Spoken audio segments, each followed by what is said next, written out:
ታመምኩ።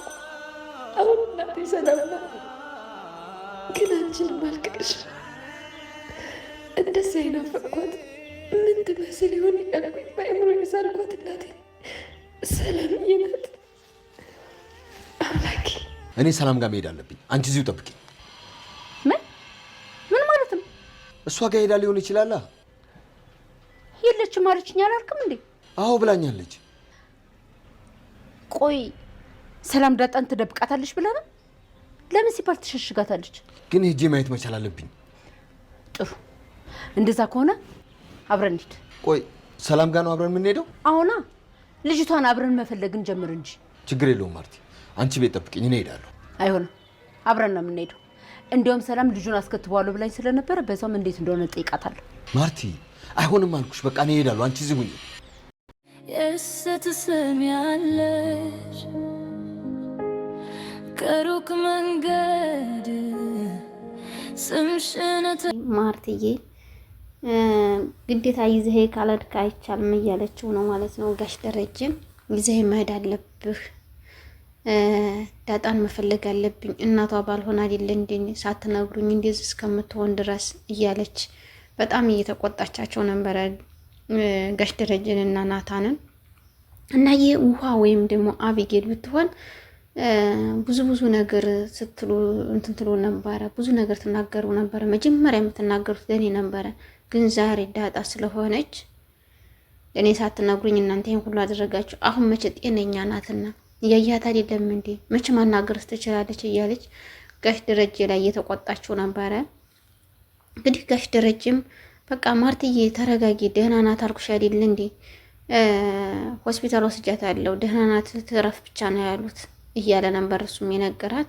እኔ ሰላም ዘንድ ሂጂ ሲል ጠይቃት ግን አልመጣችም ብላኛለች አልከኝ አይደል እንዴ እያለችው እሷም ስትናገረው አዎ አልመጣችም፣ ግን ባመጣም መጠየቅ አለብኝ አልነገረችኝም፣ አልመጣችም ብላኛለች፣ ግን ሂጂ ልያት ማርትዬ ሲል እሷ ደግሞ በቃ አንተም ካሄድክ እኔም እሄዳለሁ፣ በቃ እኔም እሄዳለሁ፣ ዛሬ መሄድ ያለብኝ ሂጂ ማየት አለብኝ፣ እሷ ጋርም ከሆነች እንደውም ልዩን ራሱ ክትባት እየወዳለሁ እያለች ነበርና እሱንም ጠይቂያት እመለሳለሁ መሄድ አለብኝ እያለችው ነበረ።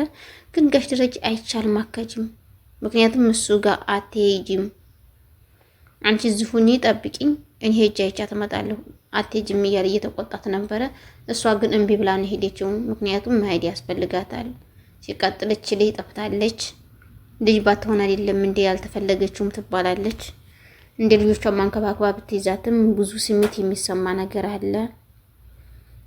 ቤተሰቦቿን አታውቅ፣ እናት አባቷን አታውቅ፣ መንገር ነው ወርቃ እንትያቸው አይደለ።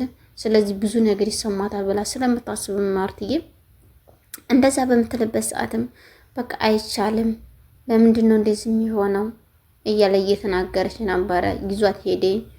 ግማሽ መንገድ ላይ ሲደርስ እንግዲህ ቤተሰብ ምንድን ያህል ጋዝ አልቋል ነው ያላት። ከእንደዚህ ያለው ነገር ይሰውረን በእውነቱ ነገር ከምር እንደዛ በሚልባት ሰዓትም ጋዝ አልቋል ማርትዬ ሲያት እሷ ደግሞ አለው አይደል እንደ 3 አለ ያደርሰናል በቃ ሄድ እያለችው ነበረ። አይ አያደርሰንም አሁን እንትን ስለሚል በቃ በሌላ ጊዜ እንሄዳለን ወይ ኋላ ሄደን እና ሂጂ አያታለሁ ኋላ ጠይቃታለሁ አሁን ዝም ብለን እንመለስ እያላት ነበረ ማለት ነው። ወደ ቤታችን እንመለስ ሲል አይቻልም፣ አልመለስም፣ መመለስ የለብኝም፣ እዚህ ደርሼ ሂጂ አያታለሁ፣ እሷም ታውነች ሂጂ ጠይቃታለሁ፣ ካልሆነችም ልጇን አይቼ እመጣለሁ፣ በቃ አንተ ሂድ እኔ እሄዳለሁ ብላ ከመኪናው ላይ ነው የወረደችው ማለት ነው። ወርዳ ዘግታው ነው የወጣችው። እኔ እሄዳለሁ በቃ አንተ ሂድ ነው ያለችው። እንግዲህ ጋሽ ደረጀም በጣም ድንግጧል። ማርታም ብሎ ቢያናግራትም ልትመልስለትም አልቻለችም። በዛ አጋጣሚ ናታን ራሱ በጣም ነው ያዘነው። ከምንም ከማንም በላይ ወዴት ሄዳ ነው እዛም ከሌለች የት ሄዳ ይሆን እያለ ሲያስብ ነበረ። እና ሄዳ አፈልጋትም ወይ እያለችው ነበር። ደግሞ አቢጌልም ራሱ ማታ የተፈጠረውን አልነገርከኝም፣ ለምንድን ነው ያልተናገርከው? ለምንድን ነውስ ዳጣ ዝም ያላችኋት? ምን እንዲሆነች ለምን አልነግሩኝም እያለች እናቷን አወቀች ወይ ስትለው ነበረ። እነግራታለሁ ብሎ ነበረ ጋሽ ሳይነግራት አይቀርም አባዬ ይንገራት ግን እኔ እንጃ እያላት ነበረ። ታዲያ ከነገራት እናቷ ዘንድ ትሄዳለች፣ ታዲያ የት ትሄዳለች ብለህ ነው ስትለው እሱም ወሬ አምልጦት ነበረ። ፈጣሪ ረድቶት መለሰው።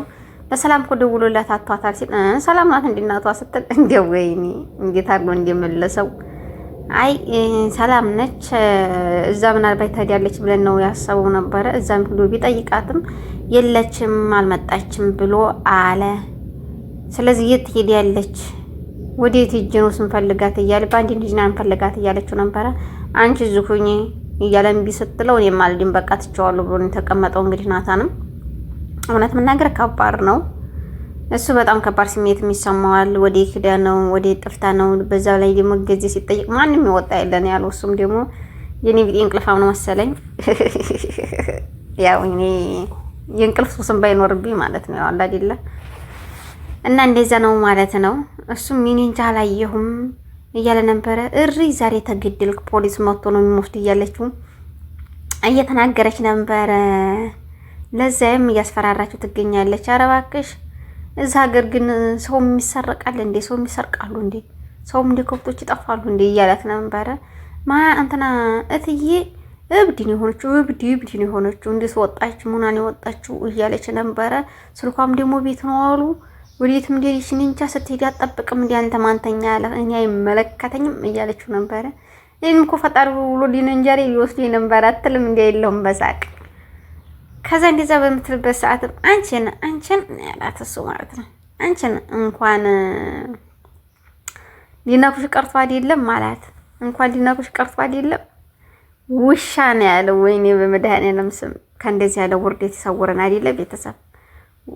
እንትን ጨው ተደርገሽ ያለ ውሻ ዘንድ ቢያቀርቡልሽ ውሻው ራሱ አይነካሽም ማለት እሱ በፍቅር እየተንገበገበው አይነካትም። አስመሳዩ ስታይልብህ እንዲያንዳይ ትሆናለህ፣ ስትመጣ ደግሞ እንዲያንዳይ ታረጋታለህ። ኧረ ተው ጊዜ ተው፣ ልብ ግዛ አንተ እንኳን እሷ ልዩነት አይለቃት ብሎ ነው። አንተ እንኳን ልብ ግዛና ከቤት አድርጋት። የእናንተ ሰርግ ደግሞ ለመብላት ያብቃን። እንግዲህ አጠየንና የናታንን በተስፋ እየጠበቅን ያለ ነው። በዛ አጋጣሚ እናንተም በአንድ እንጨምራችኋለን። አርጁንና አቢገል ደግሞ አንድ ላይ ሆናችሁ ጥንድ ሆናችሁ ስትመጡ እንግዲህ ያን የመሰለ ግቢ ስትንጎባደሉበት እናያለን። በጥንድ ዙሪያ ውስጥ ከማሽታቸው ማለት ነው። እውነት መናገር በጣም ነው ደስ ያለኝ በዛሬው እንትን ማለት ነው። ምክንያቱም ዳጣይነቷን አወቀች፣ ሰላም እንደተነገረች አወቀች። ተመስገን ሁሉ ነገር ተስተካከለላት። እንደዚህ በመስተካከሉ በጣም ነው ደስ ያለው። ምክንያቱም ይህ ማለት የብዙ ጊዜ ጥያቄዋ ነበረ የዲያጣ ማለት ነው።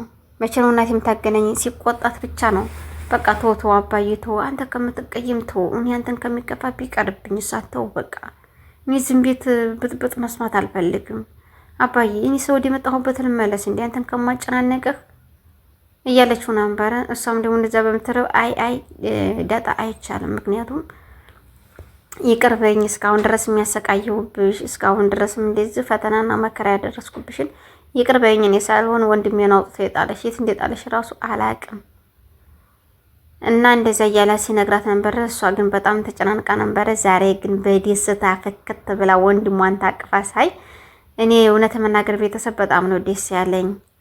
ምክንያቱም ይህ ነበር የናፈቀን እናቷን እስከምታደረስ እናቷን አውቃ በአንድ ከእናቷ ጋር ላይፍ ማሳለፍ ነበርና የናፈቀን። እንግዲህ ስቃዋ እያበቃ ይመስለናል። በናታን ጉዳይ ግን አትላቀቁም፣ ናታንና አቢጌል ማለት ነው። በቀጣይ በአዲስ ነገር እስከምንገናኝ ቤተሰብ መልካም ጊዜ መልካም ሰዓት እያልኩኝ ከዚሁ ሰናበታችኋለሁ። ላይክ፣ ሸር፣ ሰብስክራይብ ማድረጋችሁን አትርሱ ውዶችዬ። እያደረጋችሁ አበረታቱኝ። ሰላም ሁኑልኝ ባይ እላለሁ።